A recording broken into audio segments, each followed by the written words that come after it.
ইমাম সাহেবদের, আলেম সাহেবদের বাংলাদেশে কোনো দাম নাই।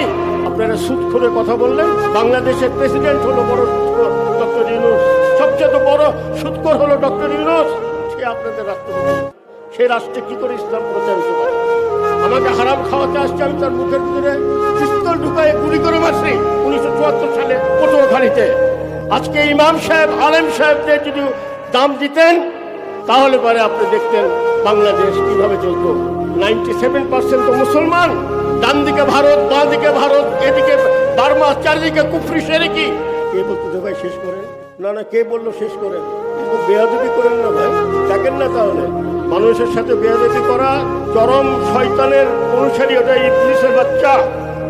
আমি যখন কথা বলি কোথাও, আমার তৃতীয় মাত্রা পুরো পৃথিবী দেখে বলে এরকম ক্যাপ্টেন লতিফ অনেক দেখছি রে, বা টাকার কাছে সবসময় হয়ে যায়।